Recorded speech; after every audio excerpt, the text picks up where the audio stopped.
So this episode didn't go at all the way I expected. So we're going to skip over the recap at the start because it's the same thing as it always is, and we'll just get right into the episode. So yeah, let's get into it.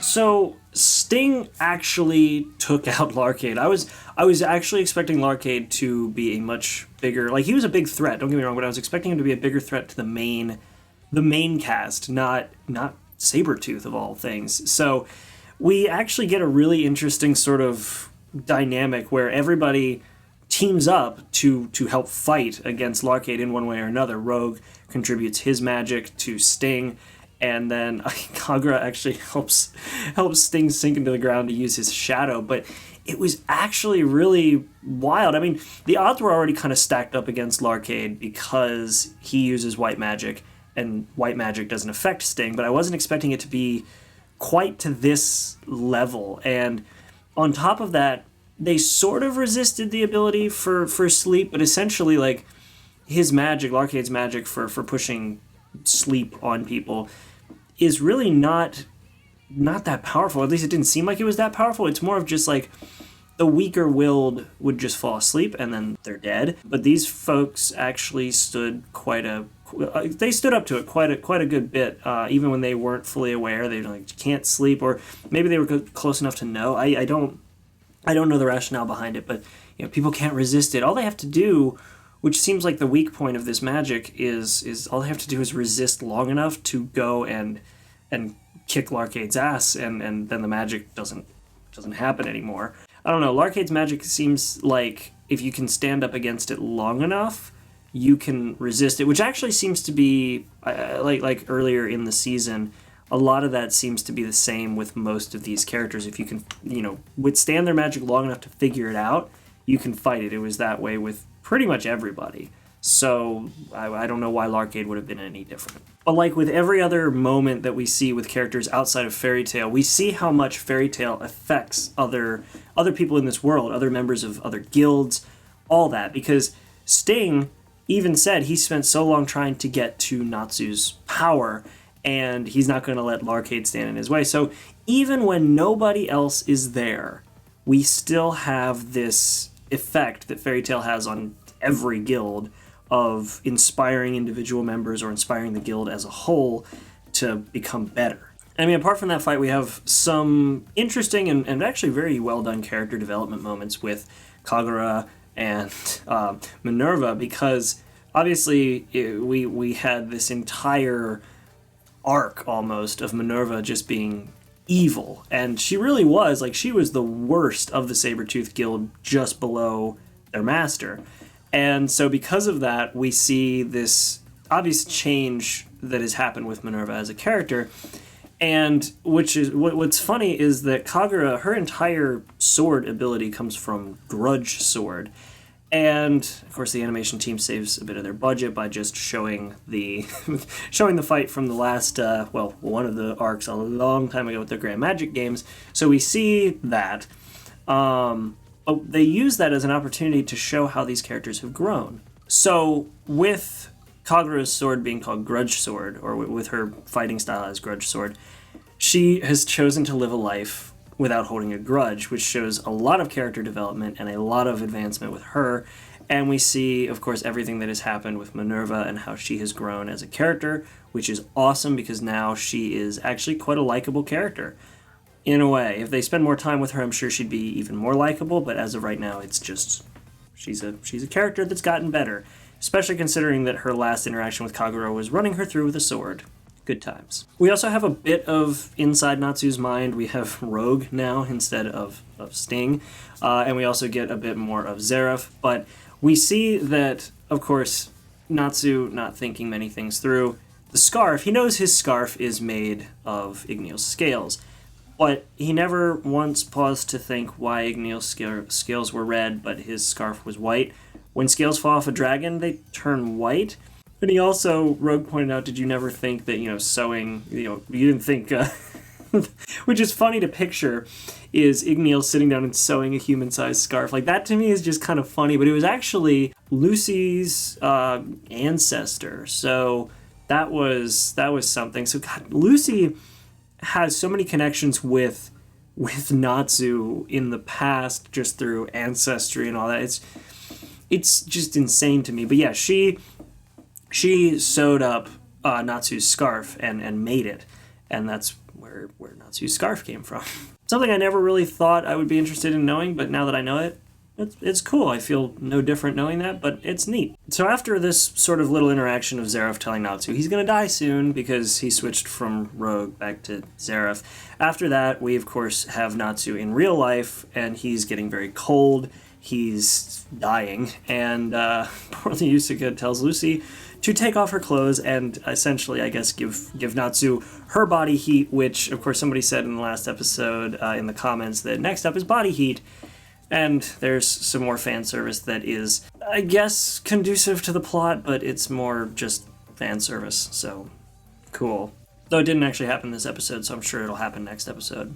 But at this point, and I never even thought of this until it happened, Natsu, Happy, and Gray are the only three in the room who know Natsu's secret. And Natsu, I don't even really think believes it. So right now it's Happy and Gray who are aware of what's going on in the room. And this is where Happy lets slip the fact that if Natsu kills Zeref, Natsu will die as well.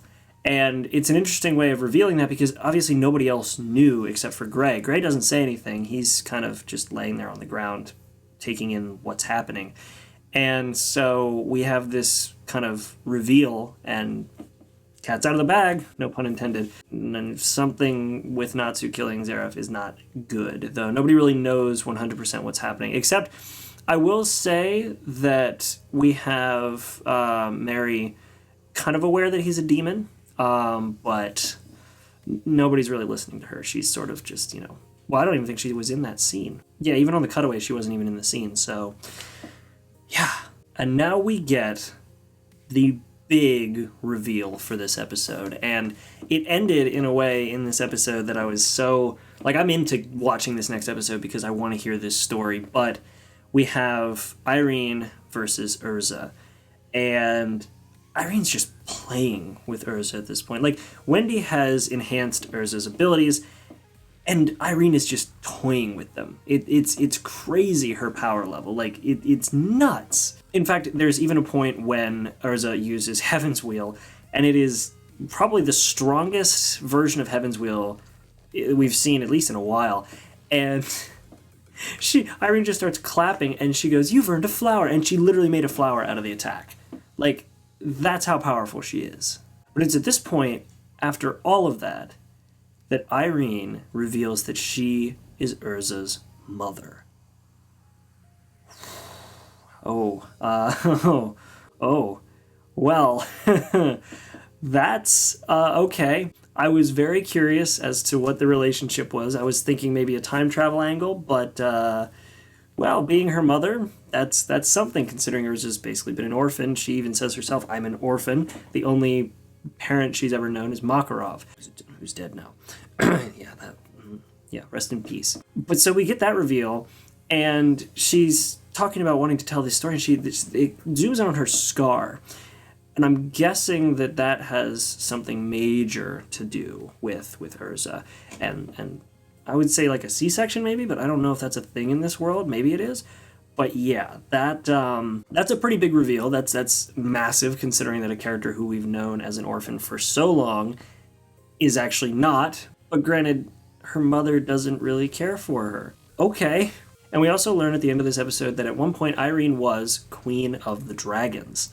So Urza has relationships to the dragons.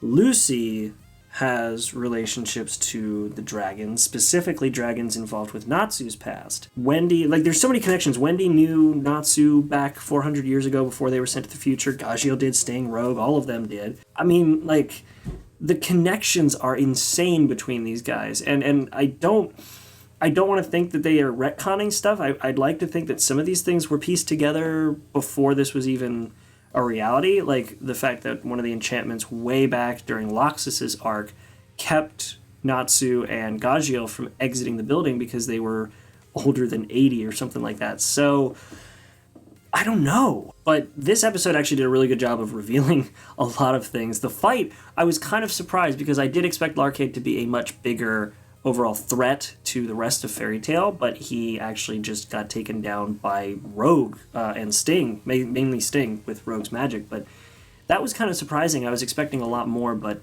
I'm not upset by any stretch of the imagination. They did it really well, so bravo. And the reveal, they did a well enough job with the reveal of Irene being Urza's mom that I was still kind of debating on what exactly their relationship would have been, whether it was future version and past version, or whether it was just, you know, mother and daughter. But it was mother and daughter. Cool. So I'm actually really psyched about the next episode, and I can't wait to see what it is. And I think this episode was really well done. It was probably one of the better overall episodes. Apart from, of course, the last two episodes. These have all been really good episodes. It's kind of hard to categorize them, so I'm not going to. I just enjoyed it, and you guys should too. If you haven't seen it, check out the link down in the description. You can go watch it on Funimation.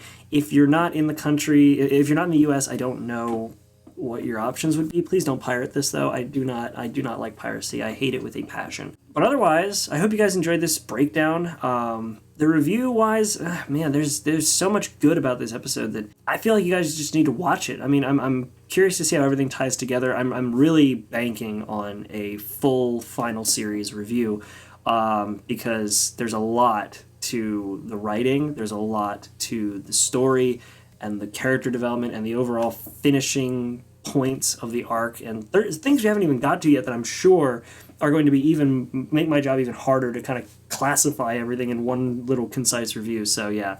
Either way, guys, I hope you enjoyed this. Make sure to like and subscribe. Check out the links in the description. Like I said, there's one where you can legally watch Fairy Tail if you're here in the US, or any place that has Funimation available to it.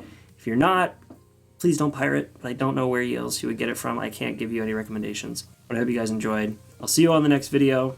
Make sure to be there, and have a good one.